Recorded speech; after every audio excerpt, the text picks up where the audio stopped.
प्यारे बच्चों सत श्री अकाल। ਅੱਜ ਬੇਟਾ ਆਪਾਂ ਲੇਖ ਰਚਨਾ ਦੇ ਵਿੱਚ ਮੇਰਾ ਸਕੂਲ ਲੇਖ ਬਾਰੇ ਗੱਲ ਕਰਾਂਗੇ।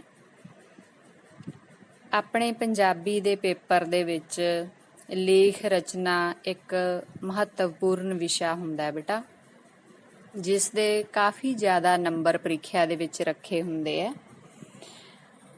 ਪਰ ਬਹੁਤੀ ਵਾਰ ਵਿਦਿਆਰਥੀਆਂ ਨੂੰ ਇਹ ਇੱਕ ਖੁਸ਼ਕ ਜਿਹਾ ਵਿਸ਼ਾ ਲੱਗਦਾ ਹੈ ਤੇ ਉਹ ਇਹਦੇ ਵੱਲ ਬਹੁਤਾ ਧਿਆਨ ਨਹੀਂ ਦਿੰਦੇ, ਜਦ ਕਿ ਲੇਖ ਰਚਨਾ ਛੋਟੀਆਂ ਜਮਾਤਾਂ ਦੇ ਵਿੱਚ ਹੀ ਤੁਹਾਨੂੰ ਸ਼ੁਰੂ ਕਰਵਾ ਦਿੱਤੀ ਜਾਂਦੀ ਹੈ। ਪ੍ਰਾਇਮਰੀ ਸਕੂਲ ਤੋਂ ਹੀ ਤੁਸੀਂ ਲੇਖ ਰਚਨਾ ਕਰਨੀ ਸਿੱਖ ਜਾਂਦੇ ਹੋ। ਉੱਥੇ ਅਧਿਆਪਕ ਤੁਹਾਨੂੰ ਸੌਖਾ ਸਮਝਾਉਣ ਦੇ ਲਈ ਕਈ ਵਾਰ ਨੰਬਰਾਂ ਦੇ ਵਿੱਚ ਤੁਹਾਨੂੰ ਲੇਖ ਰਚਨਾ ਕਰਨੀ ਸ਼ੁਰੂ ਕਰਾਉਂਦੇ ਆ। 1 2 3 ਨੰਬਰ ਪਾ ਕੇ ਤੁਸੀਂ ਪਹਿਲਾਂ 5 ਸਤਰਾਂ ਫਿਰ 10 ਸਤਰਾਂ ਯਾਦ ਕਰਦੇ ਹੋ। ਉਸ ਤੋਂ ਬਾਅਦ ਅਸੀਂ ਪੈਰਿਆਂ ਦੇ ਵਿੱਚ ਇਹ ਲੇਖ ਹੈ ਜਿਹੜਾ ਉਹ ਯਾਦ ਕਰਨਾ ਸ਼ੁਰੂ ਕਰ ਦਿੰਦੇ ਆ। ਤਾਂ ਬੇਟਾ ਪਹਿਲੀ ਗੱਲ ਤਾਂ ਇਹ ਹੈ ਕਿ ਸਾਨੂੰ ਲੇਖ ਰਚਨਾ ਦੇ ਵਿੱਚ ਉਸੇ ਤਰ੍ਹਾਂ ਦਿਲਚਸਪੀ ਲੈਣੀ ਚਾਹੀਦੀ ਹੈ ਜਿਵੇਂ ਅਸੀਂ ਦੂਸਰੇ ਜਿਹੜੇ ਹੈ ਆਪਣੇ ਟੌਪਿਕ ਉਹ ਪੜ੍ਹਦੇ ਹਾਂ ਪਾਠ ਪੁਸਤਕਾਂ ਦੇ ਵਿੱਚ, ਕਹਾਣੀਆਂ ਜਾਂ ਕਵਿਤਾਵਾਂ ਜਾਂ ਵਿਆਕਰਨ ਦੇ ਵਿੱਚ ਮੁਹਾਵਰੇ। ਕਿਉਂਕਿ ਜਿਸ ਚੀਜ਼ ਬਾਰੇ ਅਸੀਂ ਆਪਣੇ ਮਨ ਦੇ ਵਿੱਚ ਉਹਨੂੰ ਔਖਾ ਮੰਨ ਲੈਂਦੇ ਹਾਂ, ਉਹ ਔਖੀ ਧਾਰਨਾ ਬਣਾ ਲੈਂਦੇ ਹਾਂ, ਫਿਰ ਬਾਅਦ ਦੇ ਵਿੱਚ ਸਾਨੂੰ ਹਮੇਸ਼ਾ ਉਹ ਔਖਾ ਹੀ ਲੱਗਦਾ ਰਹਿੰਦਾ। ਤਾਂ ਇਹ ਕੋਈ ਔਖੀ ਚੀਜ਼ ਨਹੀਂ ਹੈ, ਬਹੁਤ ਸੌਖਾ ਹੈ ਲੇਖ ਰਚਨਾ ਕਰਨਾ। ਬਸ ਉਹਦੇ ਲਈ ਸਾਨੂੰ ਆਪਣਾ ਮਨ ਹੈ ਜਿਹੜਾ ਉਹ ਤਿਆਰ ਕਰ ਲੈਣਾ ਚਾਹੀਦਾ ਹੈ। ਤਾਂ ਲੇਖ ਰਚਨਾ ਕਰਨ ਦੇ ਲਈ ਕੁਝ ਕੁ ਗੱਲਾਂ ਜੇ ਤੁਸੀਂ ਧਿਆਨ ਦੇ ਵਿੱਚ ਰੱਖੋ ਤਾਂ ਕਿਸੇ ਵੀ ਵਿਸ਼ੇ ਤੇ ਅਸੀਂ ਅੱਜ ਮੇਰਾ ਸਕੂਲ ਬਾਰੇ ਪੜ੍ਹਨਾ ਹੈ ਪਰ ਹੋਰ ਕੋਈ ਲੇਖ ਵੀ ਆ ਜਾਂਦਾ ਤਾਂ ਤੁਹਾਨੂੰ ਕੋਈ ਵੀ ਲੇਖ ਲਿਖਣਾ ਔਖਾ ਨਹੀਂ ਲੱਗਣਾ। ਜਿਵੇਂ ਲੇਖ ਹੈ ਜਿਹੜਾ ਉਹ ਸ਼ੁਰੂ ਦੇ ਵਿੱਚ ਹੀ ਬਹੁਤ ਪ੍ਰਭਾਵਸ਼ਾਲੀ ਹੋਣਾ ਚਾਹੀਦਾ ਵੀ ਸ਼ੁਰੂ ਦੇ ਵਿੱਚ ਜਦੋਂ ਤੁਸੀਂ ਲਿਖੋ ਤਾਂ ਇੰਨੀਆਂ ਵਧੀਆ ਗੱਲਾਂ ਲਿਖੋ, ਪੇਪਰ ਚੈੱਕ ਕਰਨ ਵਾਲਾ ਹੁੰਦਾ ਹੈ ਜਿਹੜਾ ਉਹਨੂੰ ਸਾਰੇ ਦਾ ਸਾਰਾ ਲੇਖ ਤੁਹਾਡਾ ਧਿਆਨ ਦੇ ਨਾਲ ਪੜ੍ਹਨਾ ਪਵੇ, ਜਾਂ ਉਹਨੂੰ ਇਹ ਪਹਿਲਾਂ ਹੀ ਪਤਾ ਲੱਗ ਜੇ ਕਿ ਬੱਚਾ ਹੈ ਜਿਹੜਾ ਉਹਨੂੰ ਬਹੁਤ ਜਾਣਕਾਰੀ ਹੈ। ਸ਼ੁਰੂ ਦੇ ਵਿੱਚ ਤੁਸੀਂ ਉਹਦੇ ਉੱਤੇ ਪ੍ਰਭਾਵ ਪਾ ਲਿਆ ਬਹੁਤ ਚੰਗਾ। ਜਿਹੜਾ ਉਸ ਤੋਂ ਬਾਅਦ ਵਾਲਾ ਹਿੱਸਾ ਹੁੰਦਾ ਹੈ ਲੇਖ ਦਾ, ਉਸ ਨੂੰ ਅਸੀਂ ਲੇਖ ਦਾ ਧੜ ਕਹਿ ਦਿੰਦੇ ਹਾਂ। ਲੇਖ ਦਾ ਧੜ ਜਾਂ ਲੇਖ ਦਾ ਮੱਧ, ਇਹਦੇ ਵਿੱਚ ਆਪਾਂ ਖੁੱਲ੍ਹ ਕੇ ਆਪਣੇ ਵਿਚਾਰ ਪੇਸ਼ ਕਰਨੇ ਹੁੰਦੇ ਆ। ਜੋ ਵੀ ਸਾਡੇ ਮਨ ਦੇ ਵਿੱਚ ਵਿਚਾਰ ਹੈ, ਜਿਸ ਵਿਸ਼ੇ ਤੇ ਅਸੀਂ ਲੇਖ ਲਿਖਣਾ ਹੈ ਉਸ ਦੇ ਬਾਰੇ ਸਾਰੇ ਆਪਣੇ ਮਨ ਦੇ ਵਿਚਾਰ ਅਸੀਂ ਇਸ ਦੇ ਵਿੱਚ ਪ੍ਰਗਟ ਕਰ ਸਕਦੇ ਹਾਂ। ਪਰ ਸਾਡੇ ਵਿਚਾਰ ਹੈ ਜਿਹੜੇ ਉਹ ਖਾਸ ਤਰਤੀਬ ਦੇ ਵਿੱਚ ਹੋਣੇ ਚਾਹੀਦੇ ਹੈ। ਇਹ ਨਹੀਂ ਕਿ ਅਸੀਂ ਇੱਕ ਗੱਲ ਸ਼ੁਰੂ ਕੀਤੀ ਉਹਦੇ ਬਾਰੇ ਇੱਕ ਪੁਆਇੰਟ ਲਿਖਤਾ, ਫਿਰ ਅਗਲੀ ਸਤਰ ਅਸੀਂ ਕਿਸੇ ਹੋਰ ਗੱਲ ਬਾਰੇ ਲਿਖਤੀ। ਇਸ ਤਰ੍ਹਾਂ ਨਹੀਂ, ਪਹਿਲਾਂ ਦਿਮਾਗ ਦੇ ਵਿੱਚ ਸੋਚਣਾ, ਤਰਤੀਬ ਬਣਾਉਣੀ ਹੈ ਆਪਣੇ ਵਿਚਾਰਾਂ ਦੀ ਤੇ ਫਿਰ ਉਸ ਤਰਤੀਬ ਨੂੰ ਲੇਖ ਦੇ ਵਿੱਚ ਪੇਸ਼ ਕਰ ਦੇਣਾ। ਜਿਹੜਾ ਅਖੀਰਲਾ ਭਾਗ ਹੁੰਦਾ ਹੈ ਉਸ ਦੇ ਵਿੱਚ ਅਸੀਂ ਆਪਣੇ ਵੱਲੋਂ ਸੰਖੇਪ ਟਿੱਪਣੀ ਦੇਣੀ ਹੁੰਦੀ ਹੈ। ਉੱਪਰ ਅਸੀਂ ਸਾਰਾ ਲੇਖ ਹੈ ਜਿਹੜਾ ਉਹ ਬਿਆਨ ਕਰਤਾ, ਤਾਂ ਅਖੀਰ ਦੇ ਵਿੱਚ ਅਸੀਂ ਆਪਣੇ ਵੱਲੋਂ ਸੰਖੇਪ ਟਿੱਪਣੀ ਜਾਂ ਕਹਿ ਲਓ ਕਿ ਸਾਰੇ ਲੇਖ ਦਾ ਸਾਰ ਹੈ ਜਿਹੜਾ ਉਹ ਦੱਸਣਾ ਹੁੰਦਾ। ਤਾਂ ਕਿਸੇ ਵੀ ਵਿਸ਼ੇ ਬਾਰੇ ਅਸੀਂ ਵਧੀਆ ਸਾਰ ਤਾਂ ਹੀ ਲਿਖ ਸਕਦੇ ਹਾਂ ਜੇਕਰ ਸਾਡੀ ਜਾਣਕਾਰੀ ਕਿਸੇ ਵੀ ਚੀਜ਼ ਬਾਰੇ ਵਧੀਆ ਹੋਵੇ। ਤਾਂ ਵਧੀਆ ਜਾਣਕਾਰੀ ਪ੍ਰਾਪਤ ਕਿਵੇਂ ਕੀਤੀ ਜਾ ਸਕਦੀ ਹੈ? ਅਸੀਂ ਅਖਬਾਰਾਂ ਪੜ੍ਹੀਏ, ਸਾਡੇ ਸਕੂਲ ਦੀ ਲਾਇਬ੍ਰੇਰੀ ਵਿੱਚੋਂ ਲੈ ਕੇ ਵੱਧ ਤੋਂ ਵੱਧ ਕਿਤਾਬਾਂ ਪੜ੍ਹੀਏ ਤੇ ਟੀਵੀ ਜਦੋਂ ਦੇਖੀਏ ਉਹਦੇ ਤੇ ਕੋਸ਼ਿਸ਼ ਕਰੀਏ ਕਿ ਅਸੀਂ ਵਿਦਿਅਕ ਪ੍ਰੋਗਰਾਮ ਵੱਧ ਤੋਂ ਵੱਧ ਦੇਖੀਏ। ਇਸ ਦੇ ਨਾਲ ਬੇਟਾ ਸਾਡੀ ਭਾਸ਼ਾ ਹੈ ਜਿਹੜੀ ਉਹ ਬਹੁਤ ਸਪਸ਼ਟ ਤੇ ਪ੍ਰਭਾਵਸ਼ਾਲੀ ਬਣ ਜਾਂਦੀ ਹੈ। ਅਸੀਂ ਆਪਣੇ ਵਿਚਾਰਾਂ ਰਾਹੀਂ, ਭਾਸ਼ਾ ਰਾਹੀਂ ਦੂਸਰੇ ਤੇ ਬਹੁਤ ਵਧੀਆ ਪ੍ਰਭਾਵ ਪਾ ਸਕਦੇ ਹਾਂ। ਇਹ ਕਿਸੇ ਵੀ ਲੇਖ ਰਚਨਾ ਦੇ ਲਈ ਇੱਕ ਮੁੱਢਲੀ ਸ਼ਰਤ ਹੁੰਦੀ ਹੈ। ਤੇ ਸਾਡੀ ਜਿਹੜੀ ਸ਼ਬਦਾਵਲੀ ਹੈ ਲੇਖ ਦੇ ਵਿੱਚ ਉਹ ਸੌਖੀ ਹੋਣੀ ਚਾਹੀਦੀ ਹੈ। ਬਹੁਤੇ ਔਖੇ ਸ਼ਬਦਾਂ ਦੀ ਅਸੀਂ ਵਰਤੋਂ ਨਹੀਂ ਕਰਨੀ, ਤਾਂ ਹੀ ਸਾਡੀ ਭਾਸ਼ਾ ਹੈ ਜਿਹੜੀ ਉਹ ਸਰਲ ਤੇ ਸਪਸ਼ਟ ਹੋਊਗੀ। ਬਾਕੀ ਅਸੀਂ ਕਦੇ ਵੀ ਜਿਹੜਾ ਲੇਖ ਹੈ ਉਸ ਨੂੰ ਸਤਰਾਂ ਦੇ ਵਿੱਚ ਨਹੀਂ ਲਿਖਣਾ, 1 2 3 ਪੁਆਇੰਟ ਬਣਾ ਕੇ ਕਦੇ ਨਹੀਂ ਲਿਖਣਾ। ਤਾਂ ਅਸੀਂ ਹਾਈ ਸਕੂਲ ਦੇ ਵਿੱਚ ਹਮੇਸ਼ਾ ਪੈਰਿਆਂ ਦੇ ਵਿੱਚ ਹੀ ਲੇਖ ਲਿਖਦੇ ਹਾਂ। ਜਦੋਂ ਸਾਡਾ ਇੱਕ ਵਿਚਾਰ ਖਤਮ ਹੋ ਜਾਂਦਾ ਹੈ, ਅਸੀਂ ਉੱਥੇ ਇੱਕ ਪੈਰਾ ਖਤਮ ਕਰ ਦਿੰਨੇ ਹਾਂ ਤੇ ਦੂਸਰਾ ਵਿਚਾਰ ਦੂਸਰੇ ਨਵੇਂ ਪੈਰੇ ਤੋਂ ਸ਼ੁਰੂ ਕਰਦੇ ਹਾਂ। ਤਾਂ ਪੈਰਾ ਬਣਾਉਣ ਲੱਗੇ ਵੀ ਅਸੀਂ ਧਿਆਨ ਰੱਖਣਾ ਹੈ ਕਿ ਥੋੜੀ ਜਿਹੀ ਕਾਪੀ ਦੇ ਵਿੱਚ ਅਸੀਂ ਸਤਰ ਛੱਡ ਕੇ ਵਿਚਕਾਰੋਂ ਪੈਰਾ ਸ਼ੁਰੂ ਕਰੀਏ ਤੇ ਹਰ ਇੱਕ ਪੈਰਾ 19 ਸਤਰ ਹੈ ਜਿਹੜੀ ਉਹ ਖਾਲੀ ਛੱਡ ਕੇ ਹੀ ਬਣਾਇਆ ਜਾਵੇ। ਤਾਂ ਉਹਦੇ ਨਾਲ ਦੇਖਣ ਵਾਲੇ ਤੇ ਪੜ੍ਹਨ ਵਾਲੇ ਤੇ ਬਹੁਤ ਹੀ ਵਧੀਆ ਪ੍ਰਭਾਵ ਪੈਂਦਾ। ਵਾਕ ਹੈ ਜਿਹੜੇ ਉਹ ਆਪਣੇ ਛੋਟੇ ਛੋਟੇ ਹੋਣੇ ਚਾਹੀਦੇ। ਛੋਟੇ ਵਾਕਾਂ ਵਿੱਚ ਲਿਖਿਆ ਹੋਇਆ ਲੇਖ ਬਹੁਤ ਪ੍ਰਭਾਵਸ਼ਾਲੀ ਬਣਦਾ। ਇਹਦੇ ਵਿੱਚ ਅਸੀਂ ਅਖਾਣ, ਮੁਹਾਵਰੇ ਜਾਂ ਕੋਈ ਗੀਤ ਕਵਿਤਾ ਦੀਆਂ ਛੋਟੀਆਂ ਛੋਟੀਆਂ ਤੁਕਾਂ ਜਾਂ ਕਿਸੇ ਮਹਾਨ ਵਿਅਕਤੀ ਦੇ ਵਿਚਾਰ ਇਹ ਸਾਰੇ ਪੇਸ਼ ਕਰ ਸਕਦੇ ਹਾਂ। ਇਸ ਦੇ ਨਾਲ ਲੇਖ ਰਚਨਾ ਦਾ ਮਹੱਤਵ ਬਹੁਤ ਹੀ ਵੱਧ ਜਾਂਦਾ। ਤਾਂ ਸ਼ਬਦ ਜੋੜਾਂ ਵੱਲ ਸਾਨੂੰ ਲੇਖ ਰਚਨਾ ਸਮੇਂ ਖਾਸ ਧਿਆਨ ਦੇਣਾ ਚਾਹੀਦਾ। ਸ਼ਬਦ ਜੋੜਾਂ ਦੀ ਗਲਤੀਆਂ ਜਿਹੜੀਆਂ ਉਹ ਨਹੀਂ ਹੋਣੀਆਂ ਚਾਹੀਦੀਆਂ। ਤਾਂ ਇਹ ਗਲਤੀਆਂ ਸੁਧਾਰਨ ਦੇ ਲਈ ਸਭ ਤੋਂ ਵਧੀਆ ਤਰੀਕਾ ਇਹ ਹੈ ਕਿ ਹਫ਼ਤੇ ਦੇ ਵਿੱਚ ਘੱਟੋ ਘੱਟ ਇੱਕ ਵਾਰ ਅਸੀਂ ਲੇਖ ਰਚਨਾ ਜ਼ਰੂਰ ਕਰਕੇ ਦੇਖੀਏ। ਆਪਦੇ ਵੱਲੋਂ ਕਾਪੀ ਤੇ 3-4 ਸਫ਼ੇ ਹੈ ਜਿਹੜੇ ਉਹ ਆਪਣੇ ਵਿਚਾਰਾਂ ਦੇ ਜ਼ਰੂਰ ਲਿਖੀਏ। ਤਾਂ ਹੌਲੀ ਹੌਲੀ ਜਦੋਂ ਅਸੀਂ ਅਭਿਆਸ ਕਰਦੇ ਜਾਵਾਂਗੇ ਤਾਂ ਇਹ ਸ਼ਬਦ ਜੋੜਾਂ ਦੀਆਂ ਗਲਤੀਆਂ ਸਾਡੀਆਂ ਘਟਦੀਆਂ ਜਾਣਗੀਆਂ, ਕਿਉਂਕਿ ਗਲਤ ਲਿਖਤ ਹੈ ਜਿਹੜੀ ਉਸਨੂੰ ਕੋਈ ਪਸੰਦ ਨਹੀਂ ਕਰਦਾ। ਲੇਖ ਲਿਖਦੇ ਸਮੇਂ ਬੇਟਾ ਵਿਸ਼ਰਾਮ ਚਿੰਨ੍ਹਾਂ ਦਾ ਵੀ ਧਿਆਨ ਰੱਖਣਾ ਹੈ। ਕਈ ਵਾਰ ਅਸੀਂ ਇਹਨਾਂ ਨੂੰ ਬਹੁਤਾ ਮਹੱਤਵ ਨਹੀਂ ਦਿੰਦੇ।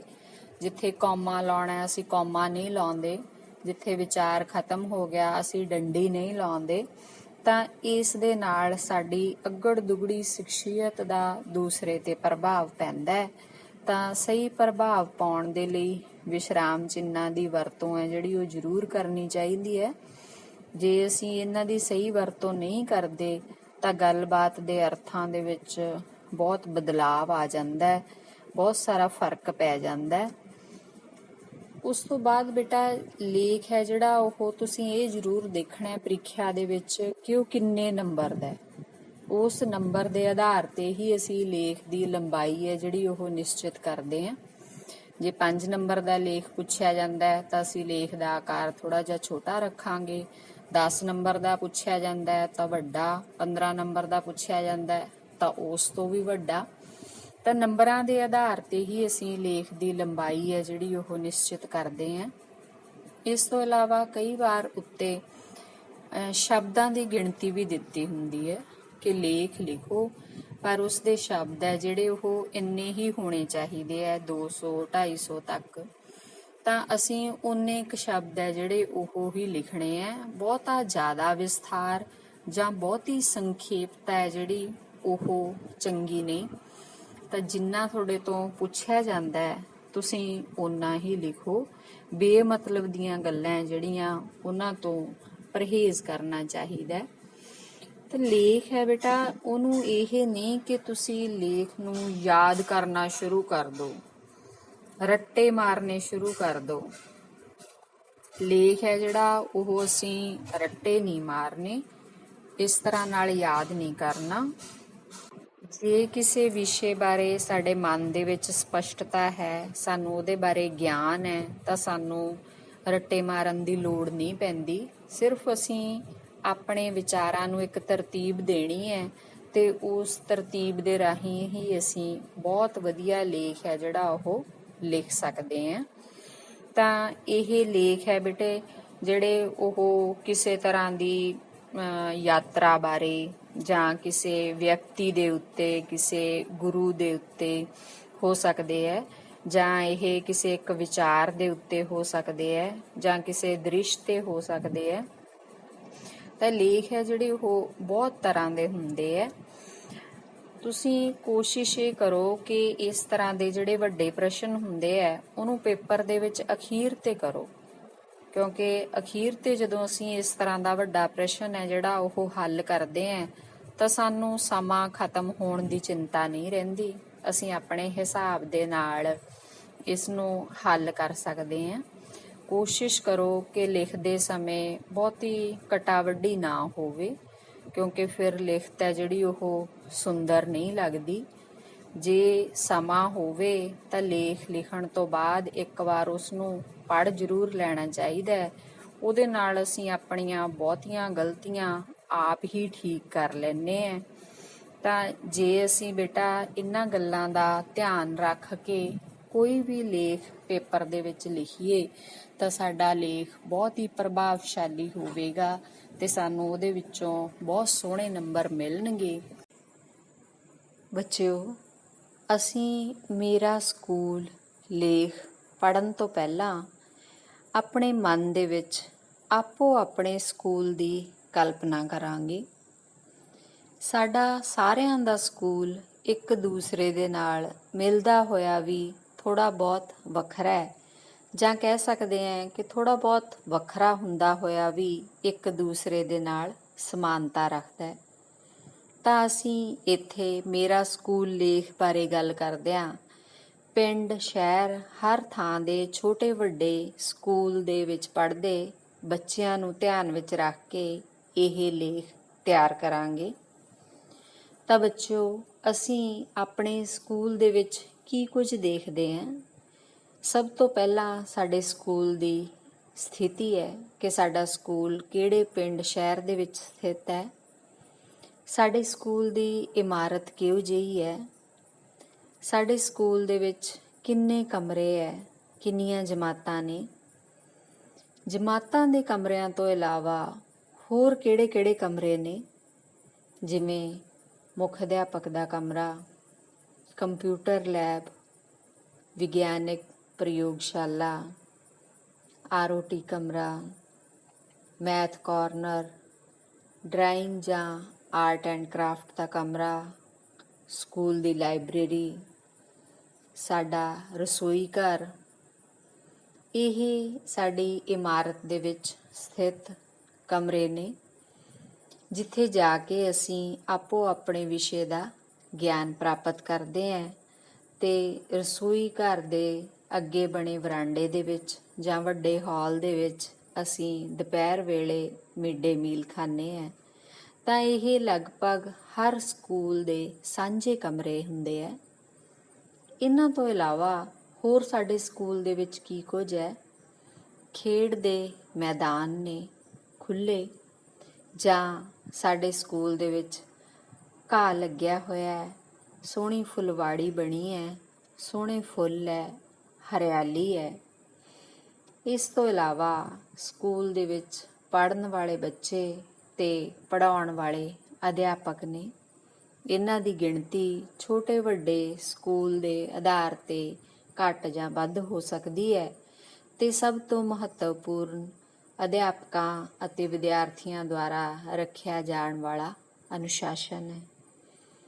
ਤਾਂ ਬੱਚਿਓ, ਜੇ ਅਸੀਂ ਇਸ ਤਰ੍ਹਾਂ ਨਾਲ ਇੱਕ ਵਾਰ ਆਪਣੇ ਮਨ ਦੇ ਨਾਲ ਸਾਰੇ ਸਕੂਲ ਦੀ ਸੈਰ ਕਰ ਲਈ, ਤਾਂ ਫਿਰ ਮੇਰਾ ਸਕੂਲ ਲੇਖ ਲਿਖਣਾ ਸਾਡੇ ਲਈ ਕੋਈ ਮੁਸ਼ਕਲ ਗੱਲ ਨਹੀਂ। ਅਸੀਂ ਆਪਣੇ ਆਪ ਹੀ ਆਪਣੀ ਕਲਪਨਾ ਦੇ ਸਹਾਰੇ ਤੇ ਆਪਣੇ ਸਕੂਲ ਬਾਰੇ ਜਾਣਕਾਰੀ ਰੱਖਦੇ ਹੋਏ ਮੇਰਾ ਸਕੂਲ ਲੇਖ ਲਿਖ ਸਕਦੇ ਹਾਂ। ਤਾਂ ਜਦੋਂ ਅਸੀਂ ਮੇਰਾ ਸਕੂਲ ਲੇਖ ਬਾਰੇ ਗੱਲ ਕਰਦੇ ਹਾਂ ਤਾਂ ਸਭ ਤੋਂ ਪਹਿਲਾਂ ਅਸੀਂ ਇਸ ਸਕੂਲ ਦੀ ਇਮਾਰਤ ਬਾਰੇ ਗੱਲ ਕਰਾਂਗੇ। ਮੇਰਾ ਸਕੂਲ, ਮੈਂ ਸਰਕਾਰੀ ਹਾਈ ਸਕੂਲ ਗਿੱਦੜ, ਜ਼ਿਲ੍ਹਾ ਬਠਿੰਡਾ ਵਿਖੇ ਪੜ੍ਹਦਾ ਹਾਂ। ਇਹ ਪਿੰਡ ਤੋਂ ਬਾਹਰ ਖੁੱਲ੍ਹੀ ਥਾਂ 'ਤੇ ਬਣਿਆ ਹੈ। ਮੇਰਾ ਸਕੂਲ ਇਲਾਕੇ ਦਾ ਮਸ਼ਹੂਰ ਸਕੂਲ ਹੈ। ਸਕੂਲ ਦੀ ਇਮਾਰਤ ਬਹੁਤ ਵੱਡੀ ਹੈ। ਇਸ ਵਿੱਚ 10 ਕਮਰੇ ਹਨ ਤੇ ਇੱਕ ਵੱਡਾ ਹਾਲ ਹੈ। ਤਾਂ ਬੱਚਿਓ, ਇਹ ਅਸੀਂ ਆਪਣੇ ਸਕੂਲ ਦਾ ਨਾਂ ਜਾਂ ਜਿਹੜੇ ਪਿੰਡ ਦੇ ਵਿੱਚ ਸਕੂਲ ਸਥਿਤ ਹੈ ਜਾਂ ਜਿੰਨੇ ਇਸ ਦੇ ਵਿੱਚ ਕਮਰੇ ਹੈ, ਇਹ ਅਸੀਂ ਆਪੋ ਆਪਣਾ ਲਿਖਾਂਗੇ। ਇਹ ਸਾਰੇ ਬੱਚਿਆਂ ਦਾ ਸਾਂਝਾ ਨਹੀਂ ਹੋ ਸਕਦਾ। ਤਾਂ ਇਸ ਤੋਂ ਇਲਾਵਾ ਸਕੂਲ ਦੇ ਵਿੱਚ ਜਮਾਤਾਂ ਦੇ ਕਮਰਿਆਂ ਤੋਂ ਇਲਾਵਾ ਹੋਰ ਕਮਰੇ, ਉਹਨਾਂ ਬਾਰੇ ਅਸੀਂ ਅੱਗੇ ਇਸ ਲੇਖ ਦੇ ਵਿੱਚ ਵਰਣਨ ਕਰਾਂਗੇ। ਇਹਨਾਂ ਬਾਰੇ ਲਿਖਦਿਆਂ ਅਸੀਂ ਦੱਸਾਂਗੇ ਕਿ ਇਸ ਵਿੱਚ ਇੱਕ ਵਿਗਿਆਨ ਦੀ ਪ੍ਰਯੋਗਸ਼ਾਲਾ ਤੇ ਇੱਕ ਵੱਡੀ ਲਾਇਬ੍ਰੇਰੀ ਹੈ। ਮੇਰੇ ਸਕੂਲ ਵਿੱਚ ਇੱਕ ਕੰਪਿਊਟਰ ਲੈਬ ਵੀ ਹੈ, ਜਿਸ ਵਿੱਚ ਬਹੁਤ ਸਾਰੇ ਕੰਪਿਊਟਰ ਲੱਗੇ ਹਨ ਤੇ ਇੱਕ ਵੱਡਾ ਪ੍ਰੋਜੈਕਟਰ ਲੱਗਾ ਹੈ। ਸਕੂਲ ਵਿੱਚ ਗਣਿਤ, ਵਿਗਿਆਨ ਤੇ ਸਮਾਜਿਕ ਵਿਗਿਆਨ ਵਿਸ਼ੇ ਦੇ ਪਾਰਕ ਬਣੇ ਹਨ। ਸਕੂਲ ਵਿੱਚ ਫੁੱਲਾਂ ਨਾਲ ਹਰਾ ਭਰਿਆ ਇੱਕ ਬਗੀਚਾ ਵੀ ਹੈ। ਤਾਂ ਬੱਚਿਓ, ਇਹ ਵੀ ਹਰ ਸਕੂਲ ਦੀਆਂ ਸਾਂਝੀਆਂ ਗੱਲਾਂ ਨੇ। ਸਾਰੇ ਸਕੂਲਾਂ ਦੇ ਵਿੱਚ ਹੀ ਵਿਗਿਆਨ ਦੀ ਪ੍ਰਯੋਗਸ਼ਾਲਾ, ਲਾਇਬ੍ਰੇਰੀ, ਕੰਪਿਊਟਰ ਲੈਬ, ਪ੍ਰੋਜੈਕਟਰ ਤੇ ਹਰੇ ਭਰੇ ਮੈਦਾਨ ਨੇ, ਬਗੀਚੇ ਨੇ। ਸਕੂਲਾਂ ਦੇ ਵਿੱਚ ਗਣਿਤ, ਵਿਗਿਆਨ, ਸਮਾਜਿਕ ਸਿੱਖਿਆ ਦੇ ਪਾਰਕ ਵੀ ਬਣੇ ਨੇ। ਕੁਝ ਸਕੂਲਾਂ ਦੇ ਵਿੱਚ ਇਹ ਕਾਰਨਰ ਬਣਾਏ ਹੋਏ ਨੇ ਤੇ ਕਈ ਸਕੂਲਾਂ ਦੇ ਵਿੱਚ ਅਲੱਗ ਕਮਰੇ ਵੀ ਬਣਾਏ ਹੋਏ ਨੇ, ਜਿੱਥੇ ਜਾ ਕੇ ਵਿਦਿਆਰਥੀ ਆਪਣੀ ਜਾਣਕਾਰੀ ਪ੍ਰਾਪਤ ਕਰਦੇ ਹੈ। ਤਾਂ ਇਸ ਤੋਂ ਇਲਾਵਾ ਬੱਚਿਓ, ਹੋਰ ਸਕੂਲਾਂ ਦੇ ਵਿੱਚ ਕੀ ਕੁਝ ਹੈ, ਆਓ ਅੱਗੇ ਜਾਣੀਏ। ਮੇਰੇ ਸਕੂਲ ਦੀ ਇਮਾਰਤ ਨਵੀਂ ਹੈ, ਜਿਸ ਵਿੱਚ ਕਮਰੇ ਖੁੱਲ੍ਹੇ ਤੇ ਹਵਾਦਾਰ ਹਨ। ਕਮਰਿਆਂ ਤੇ ਵਰਾਂਡਿਆਂ ਵਿੱਚ ਵੱਖ-ਵੱਖ ਵਿਸ਼ਿਆਂ ਦਾ ਬਾਲਾ ਵਰਕ ਹਰ ਕਿਸੇ ਨੂੰ ਆਪਣੇ ਵੱਲ ਖਿੱਚਦਾ ਹੈ। ਮੇਰੇ ਸਕੂਲ ਵਿੱਚ ਖੇਡਣ ਲਈ ਖੁੱਲ੍ਹੇ ਅਤੇ ਪੱਧਰੇ ਖੇਡ ਦੇ ਮੈਦਾਨ ਹਨ। ਤਾਂ ਬੱਚਿਓ, ਲਗਭਗ ਹਰ ਸਕੂਲ ਦੇ ਵਿੱਚ ਹੁਣ ਬਾਲਾ ਵਰਕ ਕਰਵਾਇਆ ਹੋਇਆ ਹੈ। ਵਰਾਂਡਿਆਂ ਦੇ ਵਿੱਚ ਸੋਹਣੇ ਰੰਗਦਾਰ ਚਿੱਤਰਕਾਰੀ ਹੈ, ਜਿਹੜੀ ਵੱਖ-ਵੱਖ ਵਿਸ਼ਿਆਂ ਬਾਰੇ ਵਿਦਿਆਰਥੀਆਂ ਨੂੰ ਜਾਣਕਾਰੀ ਦਿੰਦੀ ਹੈ। ਇਸ ਤੋਂ ਇਲਾਵਾ ਸਕੂਲਾਂ ਦੇ ਵਿੱਚ ਖੇਡਣ ਲਈ ਖੁੱਲ੍ਹੇ ਸੋਹਣੇ ਮੈਦਾਨ ਬਣੇ ਹੋਏ ਹੈ। ਇਸ ਤੋਂ ਇਲਾਵਾ ਤੁਸੀਂ ਆਪਣੇ ਵੱਲੋਂ ਕੋਈ ਹੋਰ ਗੱਲ ਵੀ ਲਿਖ ਸਕਦੇ ਹੋ, ਜੋ ਤੁਹਾਨੂੰ ਆਪਣੇ ਸਕੂਲ ਦੇ ਵਿੱਚ ਦਿਖਾਈ ਦਿੰਦੀ ਹੈ, ਜਿਹੜੀ ਕੋਈ ਵੱਖਰੀ ਵੀ ਹੋ ਸਕਦੀ ਹੈ। ਤਾਂ ਇਸ ਤੋਂ ਇਲਾਵਾ ਹੋਰ ਸਕੂਲ ਦੇ ਵਿੱਚ ਕੀ ਕੁਝ ਹੈ, ਆਓ ਅੱਗੇ ਜਾਣੀਏ। ਸਕੂਲ ਵਿੱਚ ਬੱਚਿਆਂ ਦੇ ਖਾਣ ਲਈ ਬਹੁਤ ਵਧੀਆ ਮਿਡ ਡੇ ਮੀਲ ਬਣਦਾ ਹੈ। ਮੇਰੇ ਸਕੂਲ ਵਿੱਚ 300 ਵਿਦਿਆਰਥੀ ਪੜ੍ਹਦੇ ਹਨ। ਉਹਨਾਂ ਨੂੰ ਪੜ੍ਹਾਉਣ ਲਈ 15 ਅਧਿਆਪਕ ਹਨ। ਸਕੂਲ ਦੇ ਮੁੱਖ ਅਧਿਆਪਕ ਸਾਹਿਬ ਬੜੇ ਲਾਇਕ ਤੇ ਤਜਰਬੇਕਾਰ ਹਨ। ਸਕੂਲ ਦੀ ਸਭ ਤੋਂ ਵੱਡੀ ਵਿਸ਼ੇਸ਼ਤਾ ਇੱਥੋਂ ਦਾ ਅਨੁਸ਼ਾਸਨ ਹੈ। ਤਾਂ ਬੱਚਿਓ, ਖਾਣਾ ਖਾਣ ਦੇ ਲਈ ਮਿਡ ਡੇ ਮੀਲ, ਅਸੀਂ ਉਹਦੇ ਬਾਰੇ ਦੱਸਣਾ ਹੈ। ਇਸ ਤੋਂ ਇਲਾਵਾ ਸਕੂਲ ਦੇ ਵਿੱਚ ਪੜ੍ਹਨ ਵਾਲੇ ਵਿਦਿਆਰਥੀ ਤੇ ਪੜ੍ਹਾਉਣ ਵਾਲੇ ਅਧਿਆਪਕ, ਇਹਨਾਂ ਦੀ ਗਿਣਤੀ ਵੱਖੋ ਵੱਖਰੀ ਹੋ ਸਕਦੀ ਹੈ। ਤੁਸੀਂ ਆਪਣੇ ਸਕੂਲ ਦੇ ਆਧਾਰ 'ਤੇ ਲਿਖ ਸਕਦੇ ਹੋ। ਇਸ ਤੋਂ ਇਲਾਵਾ ਅਸੀਂ ਸਕੂਲ ਦੇ ਮੁੱਖ ਅਧਿਆਪਕ ਬਾਰੇ ਤੇ ਸਕੂਲ ਦੇ ਅਨੁਸ਼ਾਸਨ ਬਾਰੇ ਵਿਸ਼ੇਸ਼ ਤੌਰ 'ਤੇ ਇਸ ਲੇਖ ਦੇ ਵਿੱਚ ਜਾਣਕਾਰੀ ਦੇ ਸਕਦੇ ਹਾਂ।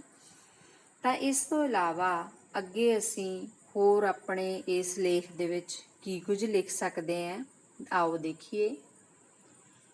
ਅਧਿਆਪਕ ਅਤੇ ਵਿਦਿਆਰਥੀ ਸਮੇਂ ਸਿਰ ਸਕੂਲ ਪੁੱਜਦੇ ਹਨ। ਸਾਰੇ ਅਧਿਆਪਕ ਪੂਰੀ ਮਿਹਨਤ ਨਾਲ ਪੜ੍ਹਾਉਂਦੇ ਹਨ। ਸਕੂਲ ਵਿੱਚ ਹਰ ਵਿਸ਼ੇ ਦੇ ਨਿਪੁੰਨ ਅਧਿਆਪਕ ਹਨ।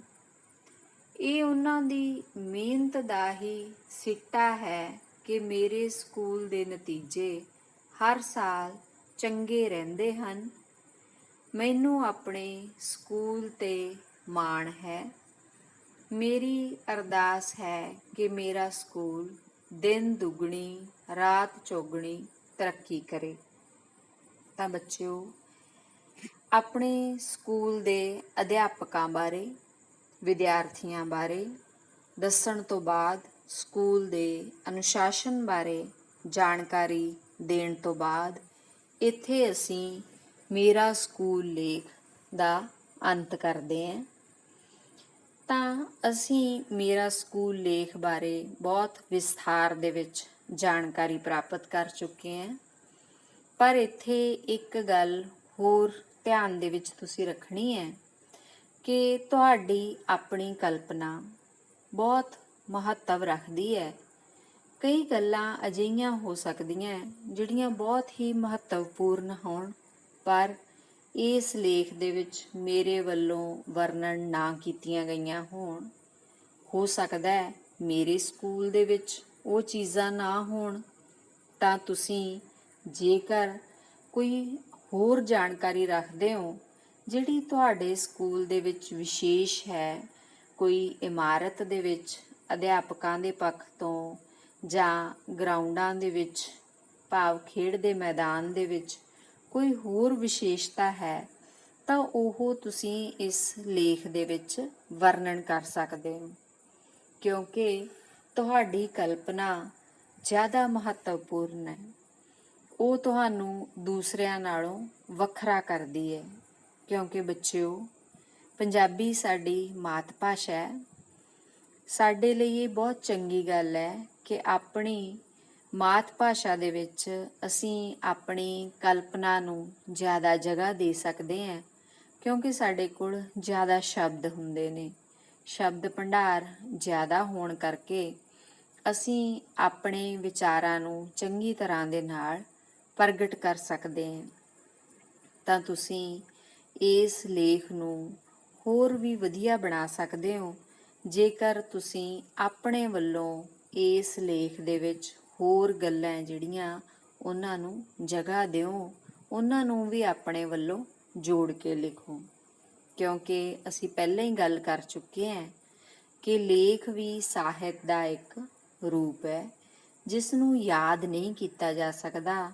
ਸਾਡੇ ਤਜਰਬਿਆਂ ਦੇ ਆਧਾਰ 'ਤੇ, ਸਾਡੇ ਆਪਣੇ ਅਨੁਭਵ ਦੇ ਆਧਾਰ 'ਤੇ ਅਸੀਂ ਲੇਖ ਦੀ ਸਿਰਜਣਾ ਕਰਦੇ ਹਾਂ।